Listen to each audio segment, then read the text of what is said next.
Bonjour à tous, bienvenue au Portugal pour la nouvelle MG4. Et tout de suite, je peux vous offrir une promo de moins 6 000 euros. Voilà, ça y est, c'est cadeau si elle vous intéresse. 6 000 euros en moins. Voilà, c'est les offres MG. Donc MG4, elle vient d'être restylée. Donc ce modèle avec cette nouvelle couleur d'ailleurs qu'ils ont appelé le cyan, qui est plutôt pas mal. Je vais vous redonner rapidement les caractéristiques de cette voiture parce qu'on a une météo très incertaine aujourd'hui et énormément de vent avec des tempêtes. Donc MG4, elle a été restylée. Niveau dimension 4,29 m, ça n'évolue pas vraiment. 4,84 m de large et 1,52 m de haut. Les évolutions, c'est surtout au niveau de la batterie et des puissances.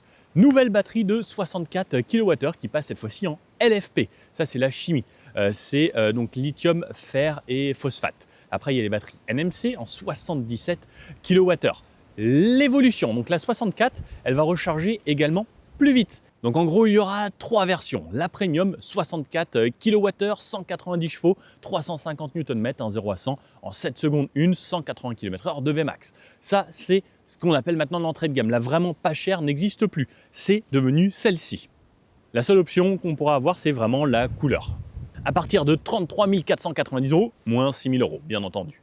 Elle annonce, elle, une autonomie de 405 km. La Premium, 77 kWh, qui elle annonce 550 km environ en WLTP, elle fait 245 chevaux. Donc c'est une plus grosse batterie. Le moteur à l'arrière, mais qui est le même, qui a juste plus de puissance, qui fait lui donc 245 chevaux, toujours 350 Nm de couple, et qui fait un 0 à 100 cette fois-ci en 6 secondes 3, toujours avec 180 km/h de Vmax. Et ensuite, il restera toujours la version X-Power que j'avais essayé pour vous il y a quelques temps, qui elle n'évolue pas, qui garde la même batterie, qui garde la même puissance, 435 chevaux, juste qui adopte le nouveau look et le nouvel intérieur. Au niveau de la charge, on monte maintenant jusqu'à 154 kW sur les batteries 77 kWh. Ça représente un 10 à 80% en environ 40 minutes et 25 minutes pour celle-ci qui est la plus petite batterie. Alors oui, on fait moins d'autonomie, la batterie est plus petite, donc elle recharge forcément un petit peu plus vite. Petit truc à savoir, c'est qu'il y a le V2L également jusqu'à 3300 watts disponible sur toutes les voitures. Cette couleur, dont ce nouveau cyan, et il y aura un nouveau bleu Piccadilly. Également, le orange, c'est fini sur la MG4. Les jantes, ce sera des nouvelles jantes en 18 pouces qui seront de série sur cette voiture. Le réel avantage de cette voiture, c'est surtout sa répartition parfaite. 50-50 au niveau de la répartition des masses, donc 50% sur l'avant, 50% sur l'arrière, qui donne un bon équilibre. En plus, en propulsion, ça donne un feeling de conduite plutôt agréable. Une suspension, on en reparlera. Un steering électrique, donc la direction électrique, mais un freinage by-wire, ce qu'ils appellent by-wire, c'est-à-dire c'est électrique. On en reparlera au tout début de l'essai de cette voiture. Et comme je vous disais, la version 49 kWh, elle disparaît du catalogue. Il y aura peut-être une MG4 Urban qui viendra à l'avenir, qui sera très entrée de gamme, beaucoup moins chère. Hâte de découvrir cette version. Au niveau de l'avant, pas de réelle différence, on reconnaît la MG4, juste cette couleur qui change. On a toujours des volets actifs ici pour jouer sur l'aéro, ce côté très racé avec ces feux vraiment en pointe avec une sorte de petit 3D à l'intérieur, bien sûr 100% LED, bref, la simplicité. Bon, toujours pas de frein à l'avant. Sur le côté, donc c'est 4,29 m, pas de différence non plus, la seule réelle différence vient de ces jantes qui sont un nouveau modèle en 18 pouces maintenant de série sur toutes les voitures. À l'arrière par contre on notera une différence, c'est le spoiler arrière qui évolue, qui change un petit peu. On peut voir que le toit n'est pas en noir également. Ce spoiler évolue puisque selon l'attaché de presse, il remontait des bruits de roulement avec de la résonance. Bref, cela évolue. Au niveau du coffre, on retrouve toujours 390 litres ici, avec cette fois-ci le plancher sur 2 niveaux, donc qui est systématique, et donc on aura un petit peu de rangement en dessous avec le compresseur, etc., plus un volume de chargement assez correct. Donc, je ne vais pas rentrer dedans parce que c'est sale un petit peu partout, mais là il y a mon gros sac, là-bas de quoi ranger les câbles, une petite prise pour la maison pour recharger, hop, et puis voilà, la simplicité. Au niveau des places à l'arrière, qu'est-ce que ça va donner? Donc, il y a vraiment beaucoup de vent. Bon, je suis désolé, je suis obligé de vous le faire comme ça parce que la caméra va tomber. Donc les portières arrière ressemblent à ça. Sur le haut, c'est du plastique. Là, c'est du plastique, mais la finition est plutôt jolie et la fait de l'avoir en 2 couleurs. Plutôt chouette. Ici, on a une sorte de simili-cuir. C'est agréable au toucher, c'est un petit peu moelleux. Et des bacs de rangement au niveau du plancher, on a un plancher quasiment plat. On n'a pas de poche à l'arrière, par contre, dans les sièges. La texture des sièges est pas mal. Ça vient également du MG S5 que je vous avais essayé, autant pour les sièges ici à l'avant que à l'arrière. Ce que j'aime bien également, c'est ça, cette partie-là. Lorsque je viens m'installer à l'intérieur, donc Nicolas, je suis à 1m80, le siège avant est réglé pour moi. Regardez, il me reste encore au moins une main devant. Alors j'ai les genoux quand même assez remontés. Là, alors attendez, bougez pas. Essayez de me filmer comme ça. Donc au niveau de la tête, il me reste encore pas mal de place. Au niveau du dossier, ça va, c'est assez creusé. J'ai l'impression d'avoir un bon maintien. Donc les genoux, comme je vous disais, il me reste encore de la place. Ça, c'est moi qui conduis et pourtant, je conduis avec les bras assez tendus en ce moment pour essayer une nouvelle position de conduite. Donc largement assez spacieux. Les appuis-têtes sont OK. Et on a au centre ici un port USB-C avec un petit bac de rangement, un petit tunnel central tout de même et une vue sur la partie avant. Et donc sur la partie avant, comme vous pouvez le voir, ça évolue, c'est une nouvelle planche de bord, nouveaux écrans, bref, tout est nouveau et ça vient de l'AMG S5 qui est exactement la même base. À l'intérieur, donc ça ressemble à ça, point de vue conducteur. Le volant, on le connaît chez MG, toujours les mêmes touches sur le côté, avec les aides à la conduite, les raccourcis favoris, plus la vitesse que l'on veut pour les aides à la conduite. Et sur la droite, ce sera les raccourcis plus multimédia, également une touche favori qu'on va pouvoir personnaliser, une commande vocale. Là, c'est la petite caméra qui vous surveille tout le temps pour voir si vous n'êtes pas en train de vous endormir. Les commodos ici, donc pour les feux et les clignotants. Et de ce côté-là, ce sera les essuie-glaces, pas de palette derrière le volant.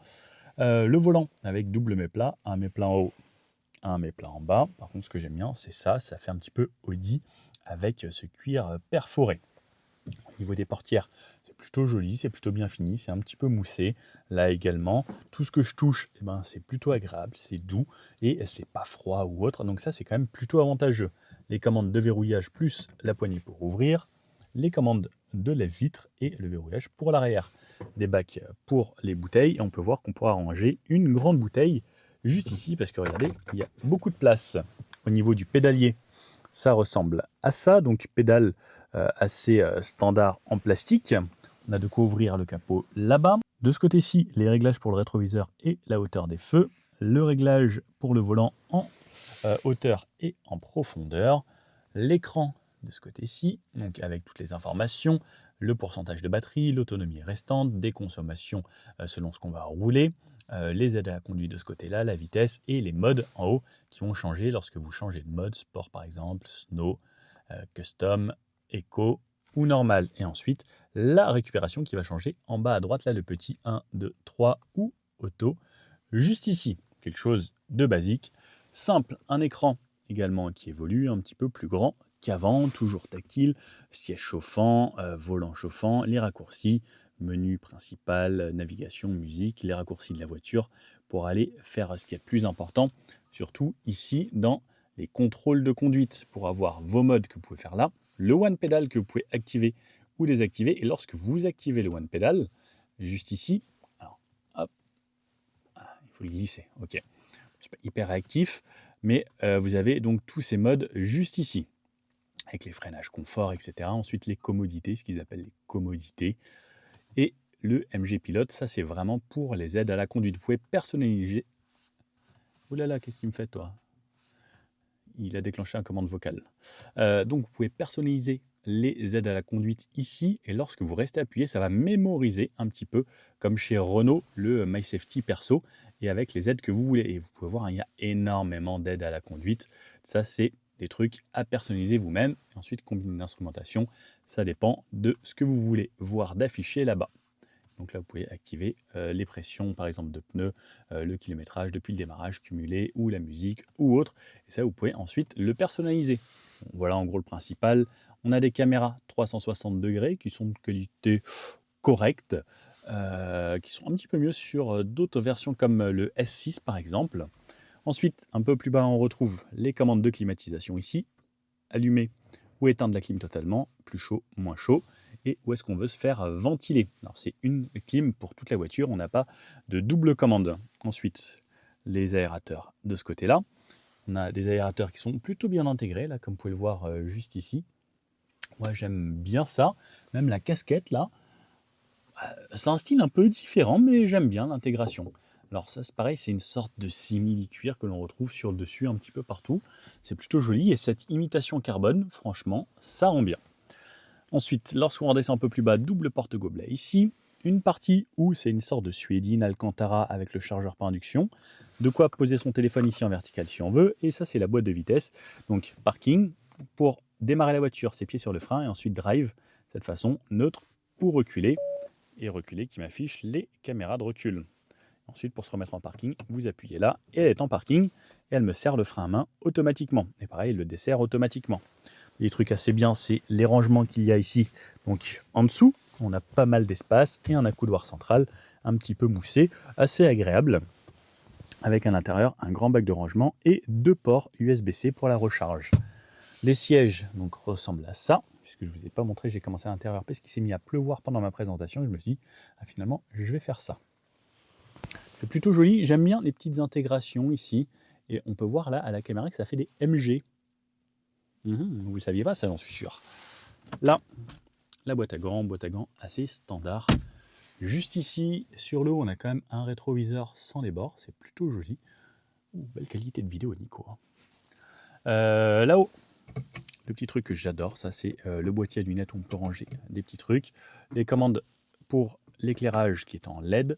Et de ce côté-là, on retrouve un pare-soleil. Alors le pare-soleil, lui, n'a pas d'éclairage et même pas de petit porte-carte. Ça, c'est un petit peu dommage, je trouve. Le conducteur n'a pas de poignée. Tous les autres en ont. Et de ce côté-là, est-ce que l'on retrouve quand même? Oui, on a tout de même un miroir. Voilà pour tout ce qui est de l'avant. Quelque chose d'assez simple. Et maintenant, il ne nous reste plus qu'à aller essayer cette voiture et faire des tests de conso, etc. Autoroute, nationale, départementale, petite route. Bref, comme d'habitude, les essais les plus complets d'Internet. Alors, je pars avec cette voiture et... Oula là, le freinage, c'est effrayant. Alors, je pense qu'il va falloir se faire cette pédale, parce qu'on a un freinage by-wire. C'est assez spécial au début à basse vitesse. Ok, ça régénère comme ça. J'ai mis régénération minimum. Et là, par exemple, si je m'arrête là, je réaccélère un petit peu, je refreine. En fait, c'est... La voiture, en plus, elle pompe. C'est assez surprenant. Donc, on sent qu'on a une suspension qui devrait être confortable. Là, si je passe sur les anomalies, ouais, c'est standard. Mais par contre, le pompage à basse vitesse, c'est assez bizarre parce qu'en plus, comme lorsque je relâche la pédale, la voiture avance toute seule. Donc, par exemple, là, je vais faire exprès de m'arrêter là. Donc là, si je m'arrête, je relâche, la voiture avance. Et quand je freine, en fait, c'est hyper brutal. Je ne m'attendais pas à ça. C'est assez spécial. Hop, et c'est parti. Donc la voiture est à 95% actuellement. Oui, où est-ce qu'il faut que j'aille? C'était pas là. Bon, on se fait un petit tour de rond-point. C'est gratuit. On a un petit peu de maintien sur le bas du dos. Sur le haut du dos, moins par contre.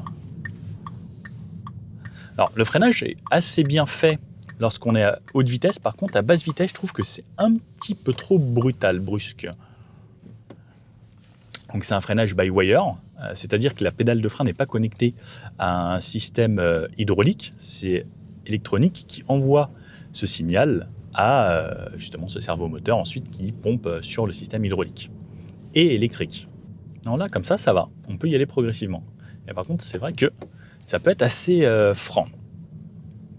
Dodane, la suspension reste correcte.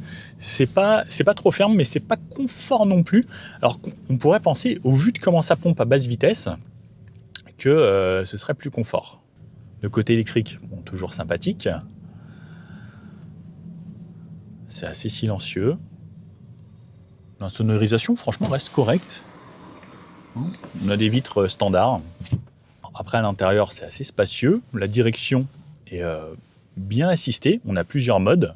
Donc, comme je vous l'ai expliqué, si par exemple je passe en sport, la direction se durcit légèrement, mais sur le point milieu, ça reste à peu près pareil. Donc là, je suis en mode normal.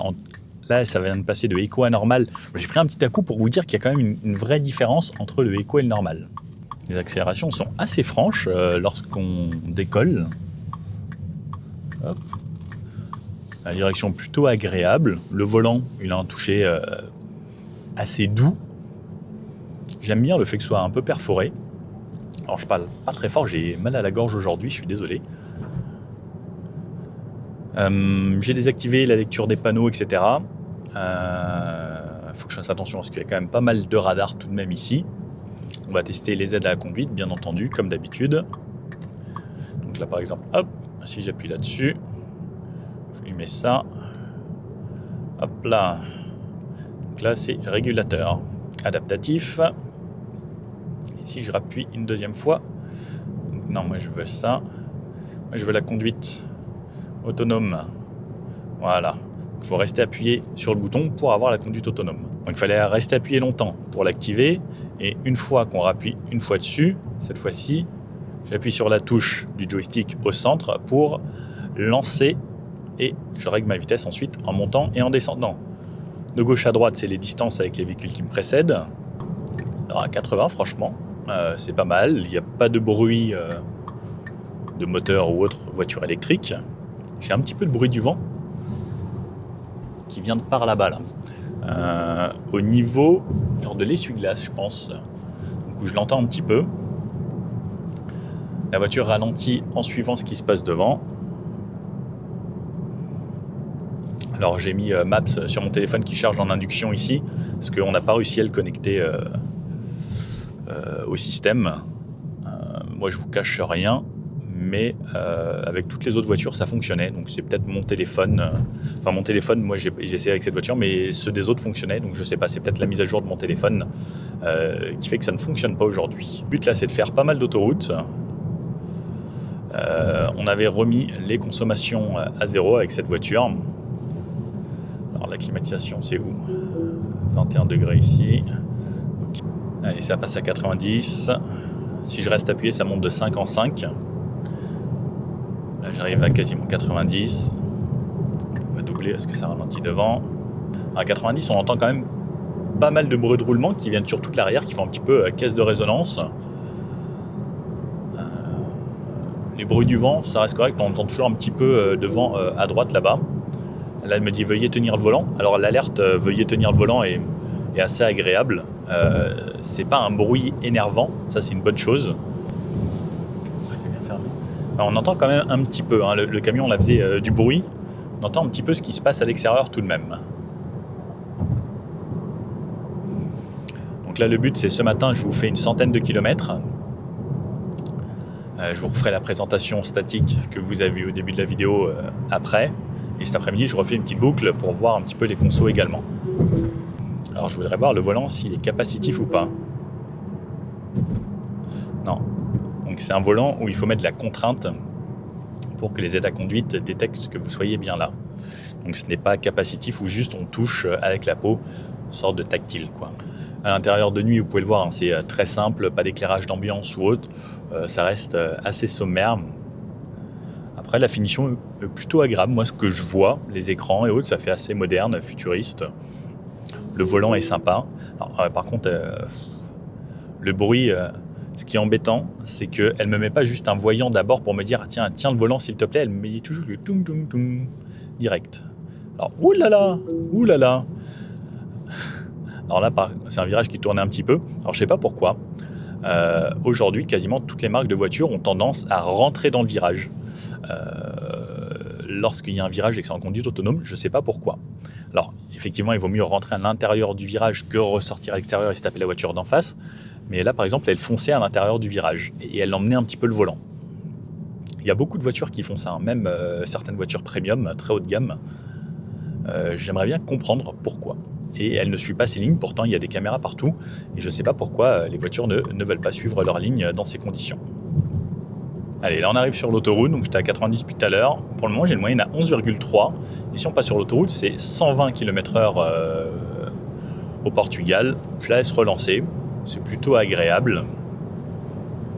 Et c'est parti, donc là, 39 km sur autoroute. Ça va me permettre de vous donner des vrais consos avec un petit mix sur la journée. Mais donc là, la moyenne augmente assez rapidement. 13,7, 13,8, 13,9, 14. Donc on voit que aller sur autoroute, ça consomme beaucoup plus. Alors, Pour faire un entre-deux entre le Portugal et la France, je me mets à 125. Il faudra compter un tout petit peu plus parce que chez nous, c'est 130 km/h et ça fait la différence. Alors, les bruits du vent,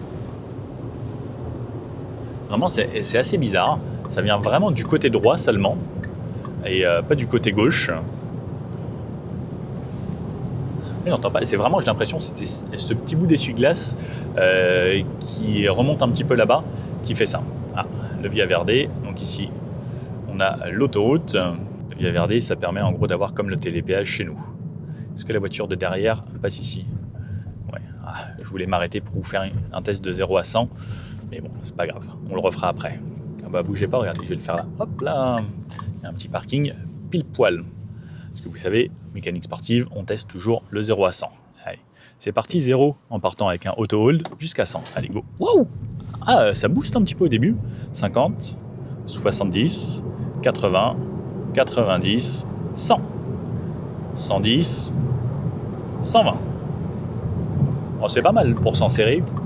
C'est assez pratique. Et ça permet d'avoir de bonnes relances. Bon, allez, c'est parti maintenant pour 36 km sur autoroute à 125 km/h. Bon, alors, j'en arrive là à 85%. Là, ça vient de passer à 84. On est parti avec 95% de batterie. J'en suis à 30 km réalisés. On a une moyenne à 23 kWh au 100, sachant que ça a pas mal monté là sur le début. Là, ça commence à redescendre un petit peu parce que c'est assez vallonné ici aux alentours de Lisbonne. Donc, on pourrait potentiellement se dire qu'avec 10%, on fait 30 km, 100% représenterait donc 300 km. Mais là, elle m'indique encore avec 84%, 340 km d'autonomie. Après, on ne fait pas que l'autoroute, mais sur autoroute, comptez environ 200 km d'autonomie. Je pense que ce sera assez proche de la réalité. Et ensuite, il faudra recharger. Ce qu'il faut savoir aussi, c'est que sur autoroute, on ne va pas recharger jusqu'à 100%, parce que les 10 derniers pourcents sont ultra longs à charger. Et s'approcher d'en dessous des 10%, c'est pas forcément bon pour la batterie. Et au cas où vous avez une bande qui marche pas, c'est assez embêtant. Donc, on fait toujours entre 10 et 80%. Je pense que sur autoroute, on comptera aux environs de 200 km, selon le relief. Alors là, je prends ma bretelle de sortie d'autoroute. Donc on a fait 40 km sur autoroute et j'ai une moyenne à 22 kWh au 100 km. Et on a réalisé au total depuis le début 48,8 km. Et là, maintenant, ça va forcément rebaisser puisque bien là, on va passer à des petites routes. On va pouvoir tester les différents modes. Donc au niveau des modes, on a le mode sport, le mode snow pour la neige qui permet un traction control un petit peu plus amélioré et pour que ça facilite également. Le mode custom que vous pouvez personnaliser et le mode éco. Le mode éco, moi j'aime bien souvent le mode éco sur les voitures. Ça rend la voiture beaucoup plus souple et ça permet en fait d'avoir des accélérations plus fluides et c'est souvent même bien plus agréable au final d'utiliser le mode éco lorsqu'on n'est pas pressé. Après, il y a des gens qui aiment bien que ce soit dynamique, mais moi, je suis quelqu'un qui au quotidien aime la tranquillité et que ce soit souple. Et surtout avec une voiture électrique, ce que j'aime le plus, c'est la souplesse et justement ce confort. Ensuite, on a bien sûr toutes les aides à la conduite qui fonctionnent, peu importe les modes. Là, on va aller se remettre. Ici, c'est 90, les petites routes ici. Non, c'est 80. En fait, ça dépend des pays. On change tellement de pays souvent.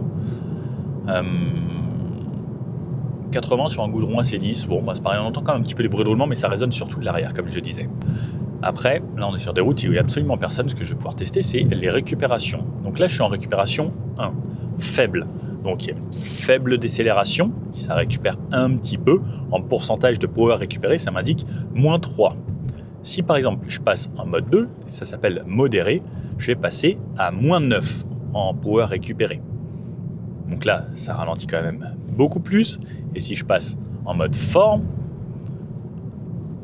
là je suis à moins 12 en niveau de puissance récupérée. Mais est-ce qu'avec ça, la voiture va aller jusqu'à l'arrêt, puisqu'on a également un one pedal qui est disponible. Bon là, j'ai de la chance, il n'y a personne sur la route. Et s'arrêter, c'est en descente. Donc là, la voiture ne s'arrête pas complètement. Donc, on a ça. Et après, on a un mode adaptatif. Le mode adaptatif, par exemple, là, il n'y a personne devant moi. Et il récupère là, en faible. Et s'il y a quelqu'un qui s'approche, normalement, il est censé passer en modéré ou forme. Et ensuite, on a le one pedal. Alors, le one pedal, c'est pas forcément le truc dont je suis le plus fan. Alors c'est pareil, c'est un petit peu embêtant qu'il faille aller le chercher assez loin. Donc il faut retourner là. Alors bon, là j'ai de la chance, il n'y a personne. Donc je retourne dans le menu voiture. Commodité, non. MG pilote, non. C'est où? Non, chut. Heureusement qu'il n'y a personne. Conduite à une seule pédale, c'est ici.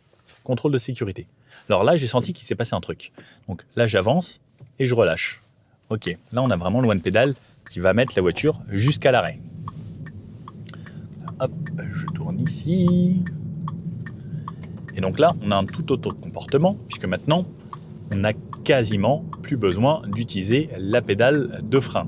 Donc c'est vraiment juste à une seule pédale. Et là, c'est à moins 20 niveau puissance. Donc on est encore beaucoup plus haut que tout à l'heure. Et là, par exemple, si je veux m'arrêter là, regardez. Là, je fais juste lâcher. Hein. Je ne touche à rien.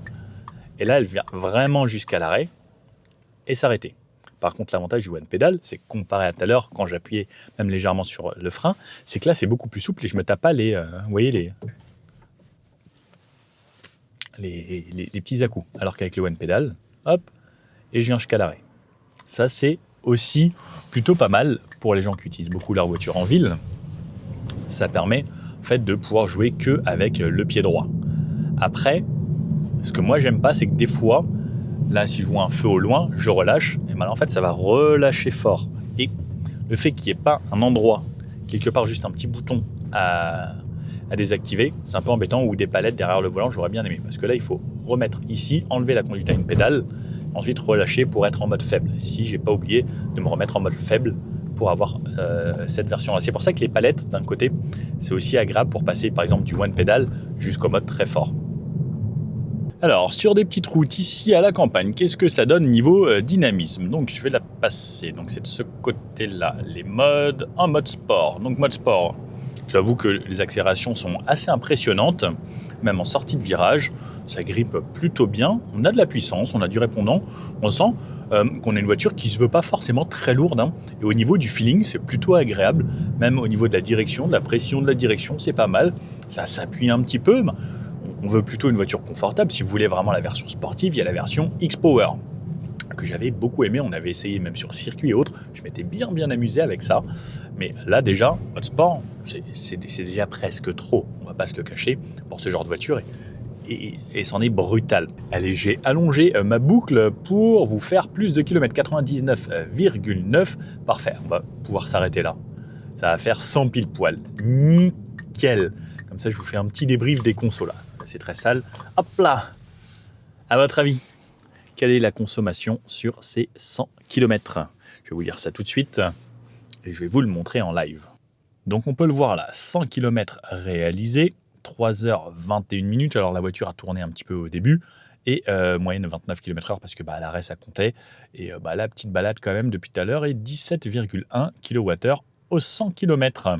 Mais 17,1 en sachant qu'on a fait 40 km d'autoroute à 125 km/h, j'ai fait un petit bout à 130, c'est plutôt pas mal pour un mixte, sachant qu'il y a quand même 40% d'autoroute et c'est ce qui consomme le plus. Donc ça reste assez efficient et plutôt pas mal. Donc là il me reste 68%, elle indique 276 km d'autonomie. Qu'est-ce que j'ai pu remarquer sur ces 100 km et je vais continuer à rouler cette voiture aujourd'hui? C'est que la voiture est plutôt typée confort. On aurait peut-être aimé un petit peu plus d'insonorisation, parce que forcément maintenant il n'y a plus la voiture entrée de gamme, elle est un petit peu plus chère. J'aurais bien aimé peut-être un petit peu plus d'insonorisation au niveau des vitres surtout, principalement. Mais c'est agréable, c'est confort, il y a de la puissance, l'autonomie reste relativement correcte, en sachant que on a fait ces conditions quoi. Donc là on a consommé environ 30%, donc on va dire que dans la réalité on fera environ 300 km avec ce genre de mixte. Plus si on fait moins d'autoroute, forcément, je pense qu'un 350 est assez facilement atteignable. Après, au niveau du design, du look, de l'intérieur, etc., pas forcément de grosses révolutions à comparer à l'ancienne version.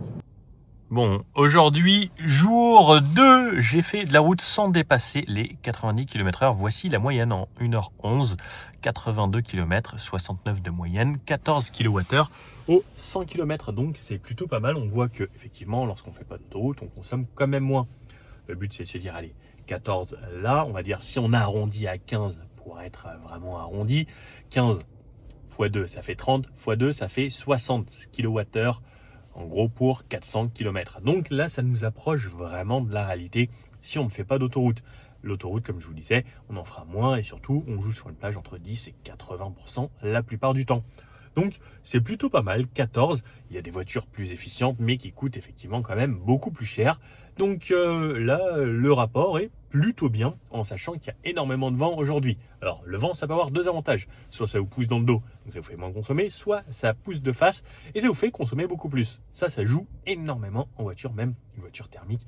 Moi j'ai déjà fait l'expérience, par exemple sur un Paris-Pornic-Paris. Le vent était dans deux sens, dans le même sens à chaque fois, et j'avais 1,5 litre de différence juste à cause du vent. Donc ça joue énormément. Bref, elle existe en rouge également ici, là, cette version. Moi, j'aime plutôt bien, on est bien installé, la suspension est confortable, à 90 km/h, ça va, il n'y a pas tant de bruit que ça. La musique reste correcte, même si le son n'est pas exceptionnel. Et puis voilà. J'essayerai de vous faire un endroit avec une petite intro et un petit débrief. Bref, petit débrief après avoir utilisé cette voiture pendant 2 jours. Qu'est-ce qu'on en pense?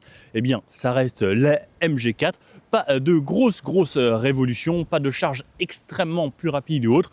Un prix qui reste toujours contenu, même si la version de base, elle, disparaît, pour peut-être au profit d'une version encore moins chère à l'avenir. Moi, ce qui m'impressionne, c'est en fait cette façon de faire sur la politique commerciale, de mettre des offres tout le temps et avec des prix ultra agressifs. Moi, je me serais plutôt positionné un peu comme Dacia, en mettant des prix de base très attractifs et sans négociation.